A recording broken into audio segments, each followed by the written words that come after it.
मैं मेरे किसान भाई बहनों को कहना चाहता हूं और मां गंगा के घाट पर से कहना चाहता हूं, काशी जैसी पवित्र नगरी से कह रहा हूं, अब छल से नहीं, गंगा जल जैसी पवित्र नीयत के साथ काम किया जा रहा है। काशी की पवित्र जमीन से प्रधानमंत्री मोदी ने दिल्ली में आंदोलन कर रहे किसानों को सीधा संदेश भेजा। बिना विपक्ष का नाम लिए कृषि सुधार कानून पर कंफ्यूजन के पीछे छल वाले खेल पर प्रहार किया। बीते कुछ समय से हम एक नया ट्रेंड देख रहे हैं। हम अब देख रहे हैं कि अब विरोध का आधार फैसला नहीं, बल्कि भ्रम फैलाकर, आशंकाएं फैलाकर, फिर तो भविष्य में ऐसा होगा, फिर तो भविष्य में ऐसा होगा, अब तो ये होने वाला है, उसको आधार बनाया जा रहा है। अपप्रचार किया जाता है कि भाई फैसला तो ठीक है, लेकिन पता नहीं इससे आगे चलकर क्या क्या होगा, और फिर कहते हैं ऐसा होगा। प्रधानमंत्री ने किसान आंदोलन पर बड़ी बात कही। कहा सरकार की नीति और नियत गंगा जल की तरह पवित्र है। लेकिन जैसे ही 70 साल से किसानों को छलने वालों की दुकान पर ताला लगा, छल का नया प्रयोग शुरू हो गया। जब इतिहास छल का रहा हो, तब दो बातें बड़ी स्वाभाविक है। पहली ये कि किसान अगर सरकारों की बातों से कई बार आशंकित रहता है, तो उसके पीछे दशकों का ये लंबा छल का इतिहास है।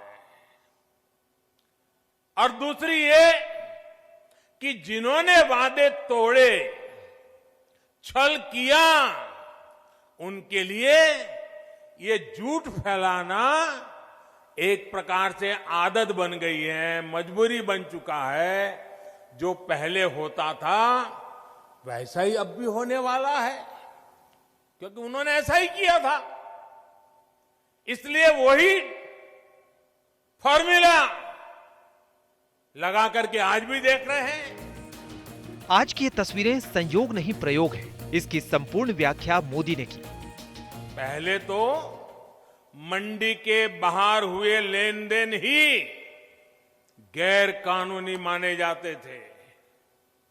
ऐसे में छोटे किसानों के साथ अक्सर धोखा होता था, विवाद होते थे, क्योंकि छोटा किसान तो मंडी पहुंच ही नहीं पाता था।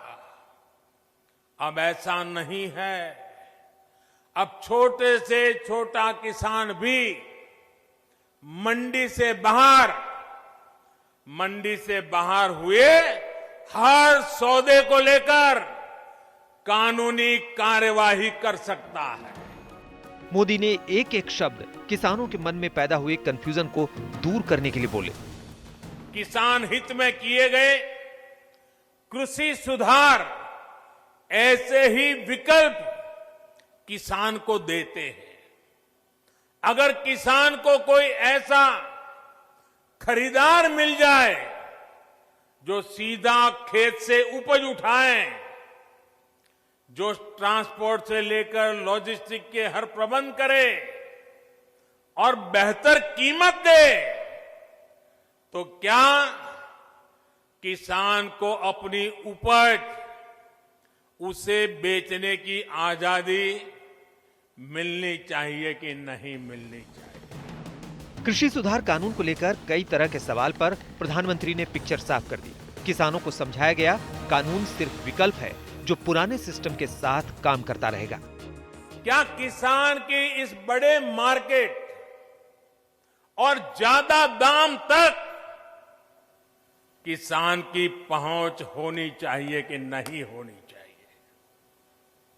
अगर कोई पुराने सिस्टम से ही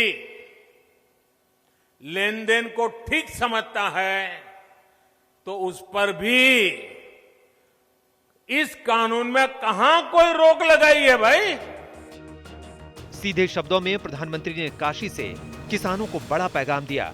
मोदी ने 6 साल का रिपोर्ट कार्ड पेश किया। 4 करोड़ किसान फसल बीमा योजना से जोड़ा। देश भर में यूरिया की कालाबाजारी को खत्म की। 6 साल में देश में कभी यूरिया की कमी नहीं हुई। स्वामीनाथन आयोग की सिफारिश को लागू किया। सिफारिश के अनुसार 1.5 गुना MSP दिया गया। धान, गेहूं और दलहन की रिकॉर्ड खरीदारी की। किसानों को मोदी ने अपना ट्रैक याद दिलाया। ये भरोसा भी दिया कि जल्द समाधान होगा। जिन किसान परिवारों की अभी भी कुछ चिंताएं हैं, कुछ सवाल है, तो उनका जवाब भी सरकार निरंतर दे रही है, समाधान करने का भरपूर प्रयास कर रही है। मां अन्नपूर्णा के आशीर्वाद से हमारा अन्नदाता आत्मनिर्भर भारत की अगुवाई करेगा। मोदी ने करंट सिचुएशन के सॉल्यूशन की बात की। इस पर किसान और विपक्ष का रिएक्शन भी आया। प्रधानमंत्री जी इसमें इंटरवीन करें और इन तीनों कानून को वापस लेने की घोषणा करें और उसके बाद चर्चा कर सकते हैं कि किस तरह से किया जा सकता है। जो सुझाव आए हैं उन सुझाव पर भी बाद में चर्चा हो सकती है, लेकिन तत्काल मैं समझता हूं कि किसान जाने वाले नहीं हैं। उन्होंने भी फौलादी संकल्प लेके पहुंचे हैं। जब तक नए कानून पर गतिरोध है, तब तक दिल्ली के दरवाजे पर क्रोध में अन्नदाता विरोध करते रहेंगे। आज प्रधानमंत्री का संदेश देश के किसानों तक पहुंच गया है। अब देखना है कि किसानों का नेक्स्ट स्टेप क्या होगा।